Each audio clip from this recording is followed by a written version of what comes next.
Muito boa noite a todos, mais uma vez. O texto da mensagem de hoje encontra-se em Mateus, capítulo 25, versos 14 a 18. Assim está escrito: pois como será o homem que, ausentando-se do país, chamou os seus servos, o reino dos céus, semelhante a este homem, e lhes confiou os seus bens. A um deu 5 talentos, a outro 2 talentos, e a outro 1 talento, apenas 1 talento. Ele deu a cada um segundo a sua própria capacidade. E então ele partiu. O que recebeu 5 talentos saiu imediatamente a negociar com esses 5 talentos e ganhou outros 5. Da mesma maneira, o que recebeu 2 ganhou outros 2. Mas o que recebeu apenas 1 talento, ele saiu e abriu uma cova e escondeu o dinheiro do seu senhor. Qual a lição que nós temos da parábola dos 10 talentos? Esse texto que nós temos aqui em Mateus 25, 14 a 18, que nós acabamos de ler. A lição básica da parábola dos 10 talentos é uma coisa só, se chama produtividade. E nós chamamos produtividade, espiritualmente, a uma vida vitoriosa. Uma vida quando o caráter é transformado.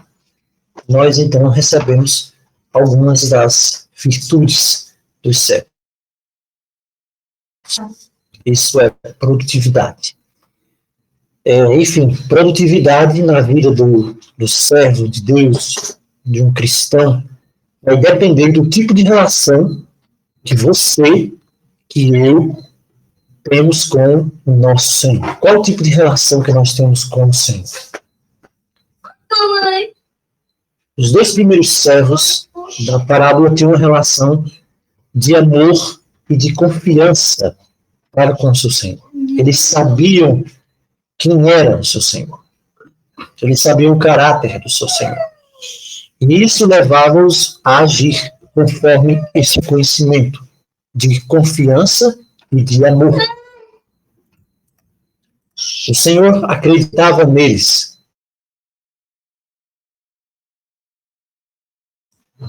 O Senhor acreditava neles e eles o amavam, respeitavam e admiravam.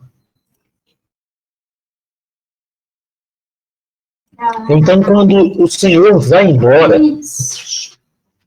eles trabalharam com os talentos que o Senhor lhes deixou. Quando o Senhor volta, eles então têm o dobro.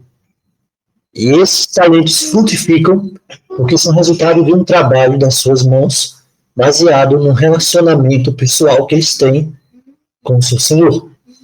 E essa produtividade deles está ligada ao relacionamento que eles têm com o Senhor. Mas quando nós chegamos nesse terceiro servo, a história ela é completamente diferente aqui. O terceiro servo, nós vemos que ele é um poço de amargura. Ele externa ressentimento. Esse homem ele tem um ódio disfarçado, mágoas, feridas não curadas. Ele era servo formalmente. Ele servia, ele trabalhava formalmente apenas para o seu Senhor. Mas, no fundo, ele não o amava. Não havia relacionamento entre ele e o seu Senhor. E, ora, o que faz a diferença na vida cristã é o relacionamento. Qual é o tipo de relacionamento que nós temos com Cristo? Qual é o tipo de relacionamento que você tem com Cristo? Relacionamento apenas baseado na formalidade, na manutenção de uma capa para que as pessoas olhem para você e percebam ou vejam que você é uma pessoa que melhor que as outras, ou realmente é um relacionamento pessoal com o Senhor Jesus? O terceiro servo, ele não tinha esse relacionamento pessoal. Não tinha. Ele não acreditava nas palavras do seu Senhor. Ele não buscava agradar ao seu Senhor. Quem sabe até falasse mal do seu Senhor, pelas costas, na sua mente. Ele era um poço de amargura, de veneno, e isso fica resumido aqui nos versos 24 e 25, e no capítulo 25 aqui de Mateus. Porque diz assim, chegando por fim o que recebeu um talento, veja, ele não foi cobrado, não foi exigido desse servo, um tanto quanto havia sido exigido dos outros 2 primeiros servos.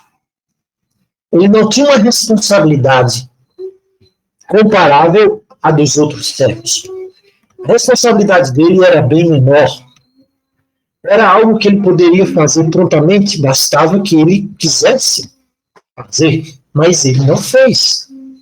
Ele recebeu apenas um talento, justamente aquelas pessoas, às vezes acontece, que recebem um talento, apenas um talento para desenvolver, são as que não desenvolvem nada.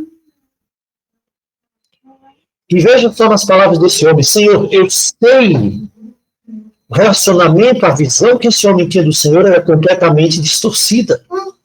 Eu sei que tu és um homem severo. Como é que nós olhamos hoje para Deus e vemos a Deus como um pai severo? Um pai que está com, aqui né, se chamava tabica, uma vara, assim, cortava ali de uma árvore. Será que nós vemos Deus como um ser severo que está apenas nos observando para que, no mínimo detalhe, ele possa vir e dizer, está vendo, você pecou, eu tenho de lhe castigar. Será que você vê Deus assim? Será que Deus é severo? Será realmente? Porque esse homem via Deus, o Senhor, como um ser severo. Veja, ceifas onde não semeaste. Que coisa! Deus não é justo. Ajuntas onde não espalhaste. Receoso, e esse é o grande problema da nossa vida. Nós temos receio de coisas demais. Você já parou para pensar se você tem incorporado algumas das características desse servo na sua vida? Esse servo, ele dizia que estou receoso. Mas eu não posso fazer isso. Eu não posso dizer aquilo. Eu preciso ficar simplesmente receoso. O que a palavra receoso significa? O que a palavra receoso significa? Mateus capítulo 25. Sabe? Para que a gente possa entender o que aconteceu na cabeça dessa pessoa. Nós temos aqui uma pessoa que aparentemente é um bom cristão. Uma pessoa que formalmente está servindo a Deus. Uma pessoa que exteriormente tem tudo para fazer parte do reino dos céus. Mas nós vemos uma pessoa aqui que desconhece o seu Senhor. Esse homem desconhece o seu Senhor. Ele tem uma imagem absolutamente deturpada e distorcida, quando deveria ter um relacionamento de amor com o seu Senhor.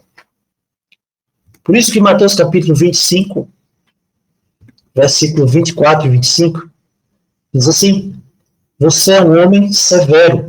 A palavra para severo é do grego escleros. Escleros. Isso vem de esclerose. Você já parou para pensar? Escleros. Quer dizer duro. Senhor, tu és duro, tu és difícil. Tu és bruto. Tu és rígido. Em outras palavras, Senhor, eu te vejo ser uma pessoa inflexível. Tu és violento, porque esse também é um dos sentidos para a palavra escleros. Tu és violento, eu tenho medo de ti. Tu és intolerável. Será que é assim que nós temos visto o Senhor nosso Deus? Sabe, tem pessoas que chegam ao ponto de pensar que Deus é assim, que Jesus é bom, e que Jesus está o tempo todo apaziguando Deus. Porque Deus o tempo todo está querendo nos destruir, está querendo nos matar, então é preciso que Jesus esteja o tempo todo lá dizendo, não, pai, não faça isso. Muitas pessoas têm isso na sua cabeça. Aquele homem disse para o seu Senhor, tu és um homem severo, tu és de escleros. Ele não tinha relacionamento com o seu Senhor. Era aquilo que ele havia ouvido dizer. Era aquilo que ele havia ouvido falar. E não falava de uma forma correta. O mundo também hoje não apresenta a melhor imagem, a verdadeira imagem do nosso Deus. Deus precisa se fazer conhecido através dos seus filhos. Mas o que acontece quando os próprios filhos de Deus, eles não sabem representar a verdadeira imagem de Deus? Para pensar. Será que você tem representado o caráter do seu Pai Celestial? Será que nós realmente temos cumprido aquela oração que Cristo disse, que o meu desejo é que vocês sejam filhos de Deus? Tenham essa transformação que não nasce do homem, não nasce da carne, nasce do Espírito? Será que a minha maneira, qual é a mensagem que eu tenho passado? Qual será a mensagem que você tem passado até para os próprios irmãos aqui? Isso é importante saber. É importante refletir sobre isso. Qual a mensagem que eu tenho passado para os outros irmãos? Qual a mensagem que eu tenho passado para as outras pessoas? Eu sou uma pessoa acessível? Eu sou uma pessoa introspectiva? Mas eu tenho os meus problemas. Olha, mas problemas, um peso maior do que teve o nosso Senhor Jesus, quando esteve aqui na Terra, que ele tem um peso do mundo inteiro, de todas as eras, de todas as épocas, de todas as pessoas, de todo o pecado inimaginável sobre as suas costas. Mas mesmo assim ele dizia, deixai vir a mim os pequeninos. Ele não era uma pessoa da cara fechada. Ele não era uma pessoa inacessível. Mas quantas vezes, irmãos, nós temos feito uma má representação desse caráter? Sabe por quê? Porque nós mesmos não sabemos em quem nós cremos. Ou quem sabe ainda não chegou no nosso coração essa transformação da parte do Espírito de Deus. Não é me escondendo, não é escondendo algo da minha família, da minha casa, dos meus amigos, não é fazendo como muitos hoje querem fazer, indo debaixo para um bunker, para dentro de uma caverna, me isolar, de falar, ou de testemunhar, que nós vamos conseguir trazer alguém para Cristo? De forma alguma. Então pense comigo nesta noite. Quem você vê como Cristo é, como Deus é? Veja, esse homem disse que ele sabia. Ele sabia, era o entendimento dele, só que o entendimento dele estava completamente distorcido, errado. E alguém pode ser cristão, dizer que crê em Deus, mas não conhecer quem é Deus. Não ter o conhecimento, mas ter um conhecimento ainda manchado, quem sabe, por uma vida inteira, ou que viveu dentro do sistema religioso, ou por uma vida inteira que viveu lá fora no mundo e não conhecia nada de Deus. Esse homem diz, tu és um homem severo, tu ceifas onde não semeaste. Ou seja, o Senhor é um homem exigente e que não faz nada. Quantas vezes você não já deve ter parado para pensar, nossa, Deus me cobra demais. E às vezes quando eu preciso de Deus, Deus não faz. Deus não está nem aí. Nós não podemos ter esse tipo de pensamento. Isso leva então ao verso 25. O verso 25 nós temos a palavra grega phobel. E ele diz receoso. Veja, sei que é severo, não te conheço, resultado, consequência disso, eu fico receoso. Eu vou fazer questão de procurar o sentido dessa palavra no dicionário. A gente tem uma definição técnica. Sabe, receoso é aquela pessoa que hesita em fazer alguma coisa. A pessoa hesita, não faz, por temor das consequências. É a pessoa temerosa.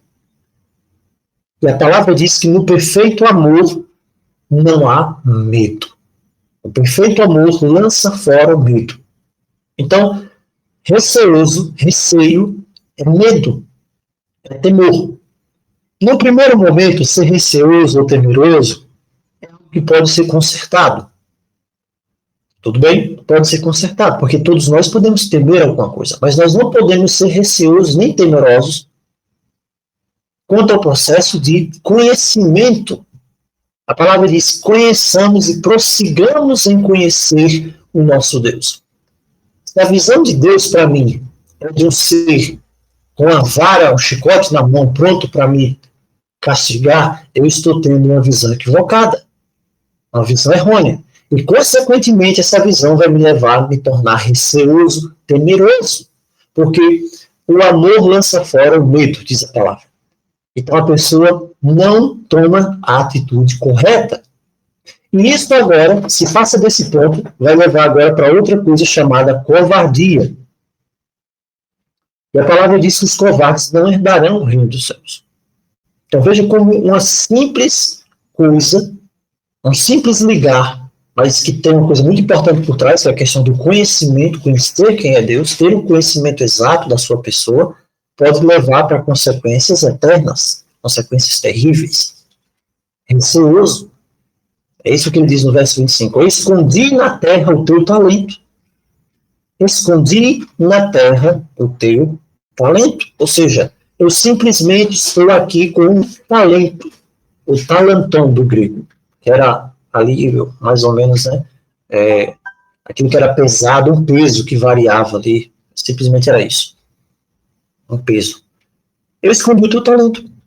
Sabe o que esse servo está dizendo? Olha, eu estou me apresentando aqui apenas com a vida, tu me deste a vida, eu estou voltando com a vida, mas eu não fiz nada mais. Aqui tens o que é teu. A única coisa que é tua é o talento, mas eu não fiz mais nada. Que coisa horrível aqui. Que coisa terrível. A primeira coisa que um servo precisa para produzir, para multiplicar, é ele se sentir amado, aceito. Quando você tem o sentimento que você é aceito, então você começa a frutificar. Lembra do que o Senhor disse lá em João capítulo 15? Eu sou a videira. Eu sou a videira verdadeira e meu pai é o agricultor. Todo ramo que estando em mim der fruto, ele limpa para que dê mais fruto ainda. E aquele que não der fruto, ele corta. Eu sou a videira, vós sois os ramos. Aquele que está em mim, esse dá muito fruto. Porque sem mim, nada podeis fazer. Nós temos aqui uma das mensagens mais solenes que nós precisamos compreender. Qual é o relacionamento que Deus quer ter conosco? Às vezes, nós podemos até nos reunir aqui, nos reunir aos sábados, e nós podemos pensar que estamos, então, tendo um relacionamento com Deus. Mas nós podemos passar a vida inteira sem entender, sem ter esse relacionamento. Você passa a vida inteira, muitas pessoas até hoje, passam a vida inteira frequentando uma igreja cristã, mas não sabe o que é realmente a verdadeira vida com Cristo. Então nós precisamos voltar lá para o Jardim do Éden, um instante lá no Jardim do Éden, quando Deus criou Adão e Eva. Ele não os criou para serem um robô, os robôs programados para obedecer. Um robô que há um comando de Deus, um Enter, Ctrl Del, um F3, eles fariam tudo da forma como foram programados. Deus não fez assim. Deus os criou para serem seus filhos. Deus não quer escravos. Deus quer filhos. E filhos são seres humanos realizados, valorizados, que se sentem. Veja, uma coisa é você ser valorizado, outra coisa é você sentir-se valorizado. Independente se você sinta ou não, você é valorizado. Mas para a vida eterna você precisa sentir-se. Isso é uma obra de conhecimento. O amor também, a compreensão também. Então, o relacionamento que Deus teve com Adão e Eva foi um relacionamento de pai para filho. Todos os dias Deus chegava ao jardim e Adão e Eva jogavam-se lá nos braços do Pai Celestial. Havia uma relação de confiança, uma relação de amor, de companheirismo, e não existia exatamente essa palavrinha que nós encontramos aqui no texto de Mateus da parábola. Não existia receio. Não existia medo. Sabe quando o medo apareceu? Quando o ser humano tentou fazer de si próprio o Deus da sua própria vida. Quando você tenta fazer de si próprio o centro, em primeiro lugar você, ou qualquer coisa que seja feita, seja voltada para você, quando você tenta buscar se auto-preencher, então você se afasta de Deus. O ser humano tentou fazer de si próprio Deus de sua vida, quando ele usa mal essa liberdade que Deus deu. Porque parte desse amor de Deus era a liberdade. Isso, liberdade. Deus nunca poderia dizer, eu amo você, meu filho, se ele tivesse criado sem liberdade. E esse aqui é um ponto muito importante. Deus nunca poderia realmente, diante do universo, diante de si próprio, pelo seu caráter, ele dizer que ama, que nos amava, sem que nos houvesse dotado do dom da liberdade. Nós fizemos um mau uso desse dom.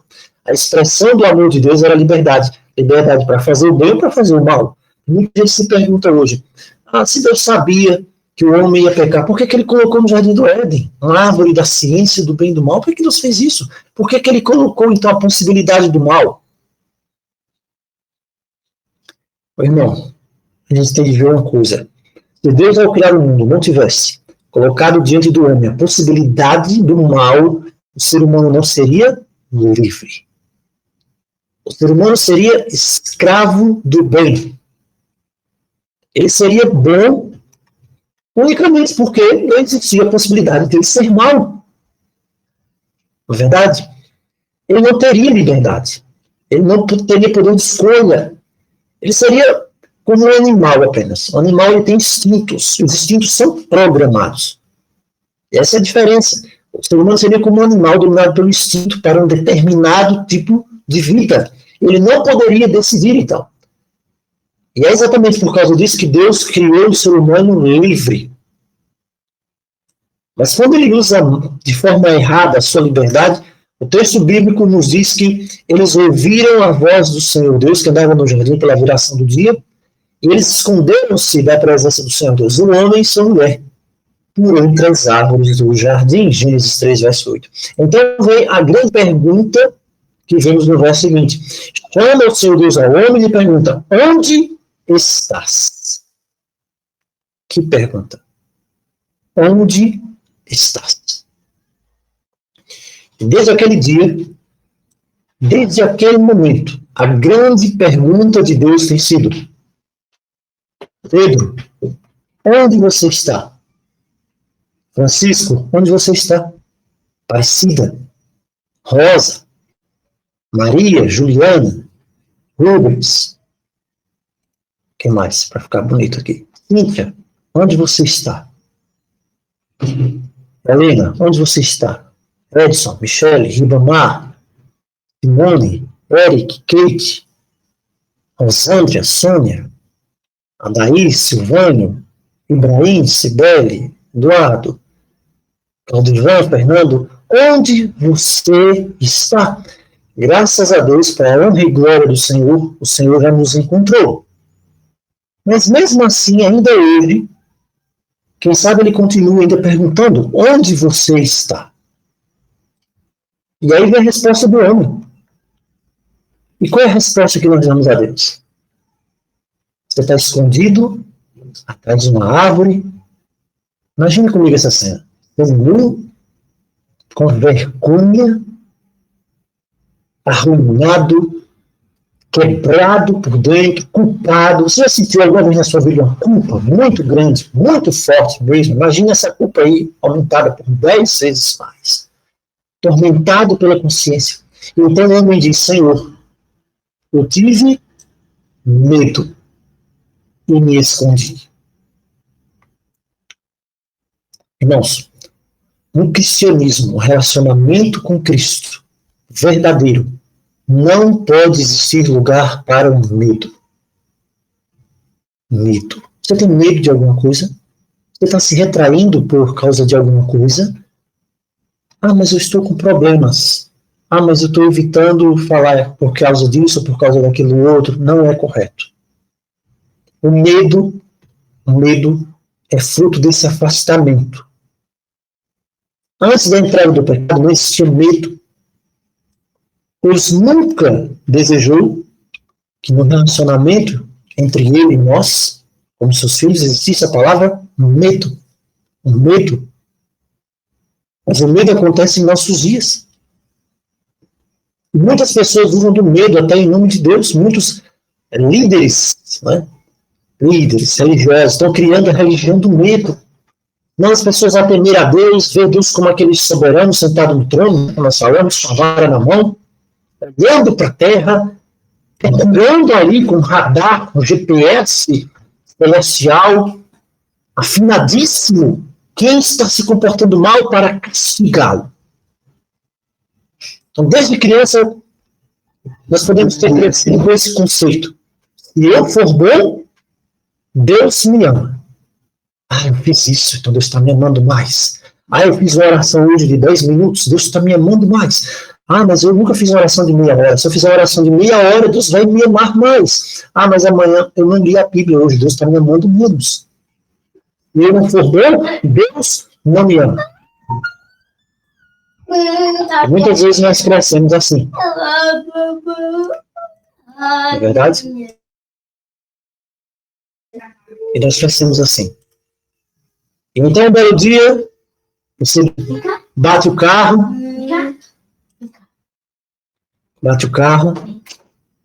A primeira coisa que você imagina é: o que estava errado na minha vida? Por que aconteceu isso? Alguém fica doente na sua família. Nossa, que coisa ruim, né? Alguém doente. E a primeira coisa que você pensa é: meu Deus, o que aconteceu? Qual é o pecado? Porque Deus está me castigando.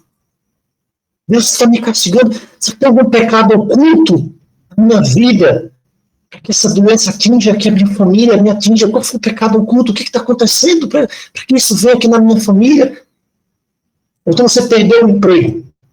E o primeiro pensamento que passa na sua cabeça é: nossa, Deus está me testando, Deus está me castigando, eu fiz alguma coisa. Você começa a procurar tudo de ruim que você faz. E você, com certeza, vai achar muita coisa, porque nós somos errados, nós somos pecadores todos os dias. O inimigo é terrível. Quando alguma prova chega na nossa vida, na sua vida, surge um momento difícil, imediatamente, o que é que o inimigo faz? Ele faz lembrar você de todas as coisas erradas que você já fez. Olha, você lembra daquele dia que você falou isso? Olha, você lembra daquele dia que você agiu assim? Você lembra que você olhou assim para aquela pessoa? Você lembra? Todos os seus pecados são trazidos de volta. Ele faz você lembrar de tudo. E quando ele faz você lembrar de tudo, a conclusão dele é apenas para apontar para a sua cara, o dedo para o seu rosto, através de alguém, através da sua consciência, olhar qualquer coisa para dizer: você não consegue. Você não merece. Faz uma coisa, desiste agora. Mesma coisa que nós vimos que aconteceu com a irmã Esther esses dias. A conclusão que você chega é: eu não presto mesmo não. Eu não presto. Estou sofrendo porque Deus está me castigando. Não vou nem orar mais a Deus, né? Não tenho nem coragem mais de orar a Deus, porque primeiro que Deus não vai me ouvir. Irmãos, a religião do medo é a pior coisa que pode acontecer na minha vida ou na sua vida. Por quê? Porque o inimigo vai fazer de tudo para levar você, através da religião do medo, para uma vida de pecado e de miséria. Mas se o inimigo não puder manter você no erro, então vai permitir que você volte para Deus, mas pelos motivos errados. Ele sempre tem uma artimanha e um dos motivos errados para você se aproximar de Deus, mas de Deus também vai ser o medo. Tanto através do medo, ele quer que você não volte para Deus, como também através do medo você volta para Deus, mas volta pelo motivo errado. Você nunca pode se aproximar de Deus pelo medo. É por isso que você é um líder religioso. Você não pode levar a igreja, ninguém pode levar ninguém, nem você, nem a sua própria vida, a nenhum tipo de reavivamento, apenas pelo medo. Temos de nos preparar porque os juízos de Deus estão chegando. Temos que mudar de vida porque senão você vai ser atingido pela ira de Deus. Não.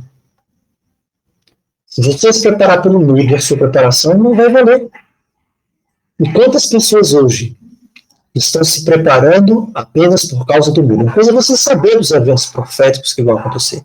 Mas outra coisa é você procurar se livrar do medo, ou tentar buscar a Deus pelo medo. Nós vimos isso há uns dias atrás. Há uns dias atrás nós tivemos contato já, não com apenas uma pessoa ou duas. E as pessoas diziam: olha, tanta coisa acontecendo aí, depois que está acontecendo essas coisas, eu estou de um jeito. Medo. Então, pelo medo, a pessoa vai e disse, não, eu preciso me batizar. Quero me batizar, porque se eu não me batizar, aí vai vir as pragas, que sabe, eu não consigo me batizar, mas eu estou perdido. Peraí, Deus quer que você faça alguma coisa pelo medo? Até no medo a pessoa também tem de cumprir tudo que Deus pede, porque senão não vale. Porque senão vai sofrer os castigos de Deus, vai receber a maldição. Mas sabe quando a pessoa vai ver, então, a fragilidade disso tudo? Quando chegar o momento de uma prova. Esse terceiro servo aqui da parábola, ele não sabia que tinha medo de Deus. Ele pensava que era um servo, que era um bom membro da igreja, ele guardava os mandamentos, ele guardava o sábado. Isso, ele guardava o sábado. Ele cria no único Deus, falando a palavra. Ele era um bom membro ali, dos irmãos, mas no final das contas, ele apenas tinha medo do seu Senhor. Ele não estava consciente daquilo que Deus queria para a vida dele. Aquilo que ele pensava, aquilo que o coração dele falava, tudo aquilo desajustado, chega o ponto em que o ajuste de contas acontece. Então, quando ele viu que o servo que recebeu 5 talentos devolveu 10, o que recebeu 2 devolve 4, e que ele que recebeu 1 não tinha nada, então ele se confronta com a sua triste realidade. Qual é a realidade? Ele não amava o seu Senhor. Ele tinha um monte de reclamações apenas, um monte de acusações. Na sua opinião, o Senhor é injusto. Ele colhia o que não havia plantado, ele cobrava o que não havia semeado. Ele diz, então, eu vou simplesmente esconder o que eu tenho. A minha pergunta aqui é apenas uma. Eu quero que você pense nesse instante. Qual é a sua resposta? Qual o tipo de relacionamento que você tem com o Senhor Jesus? Com Deus? Você tem medo de Deus? Ou você é atraído a Ele pelo seu maravilhoso amor através de Cristo? Qual o tipo de cristianismo que você aprendeu? Com certeza, um cristianismo formal, dentro lá do sistema religioso, outros nem aprenderam isso, e às vezes até melhor não ter aprendido nada do sistema religioso. Porque desde o momento que nós conhecemos a Cristo, nosso drama é focar nas coisas e esquecer de Cristo. Então você entra numa igreja, e a igreja diz a você, você tem que ser um exemplo, você tem que se portar direitinho, senão você vai receber os castigos de Deus. Isso é o cristianismo. Isso não é o evangelho. Relacionamento com Cristo é você apaixonar-se por Jesus. Apaixonar-se por Cristo. Entregar a vida a Ele. Colocar a mão nos braços de Jesus e dizer assim, Senhor, leve-me os caminhos dessa vida, não importa onde seja, desde que o Senhor esteja comigo. Não me abandone. Porque eu não posso ficar sem ti, eu não posso viver sem ti. O filho que sente o amor do pai é o que melhor se desenvolve. Ele não vai temer o que vem pela frente. Não.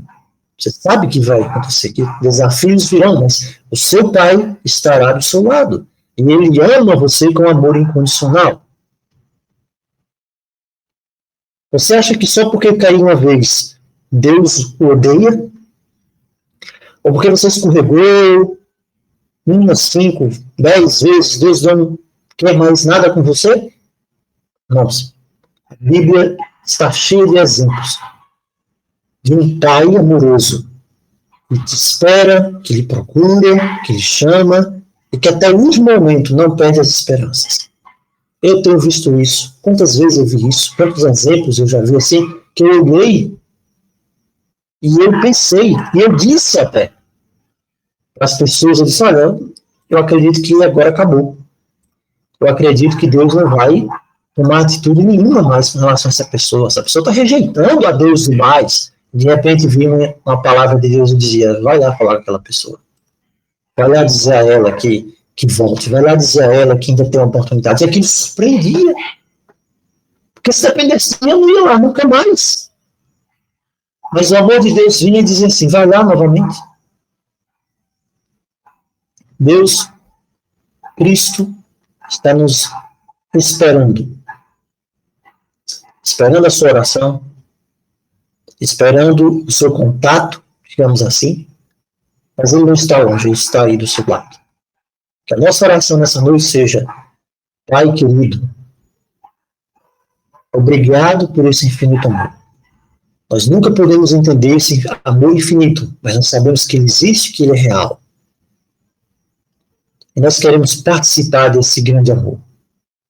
Que nós possamos entregar o nosso coração em tuas mãos e permanecer contigo para sempre.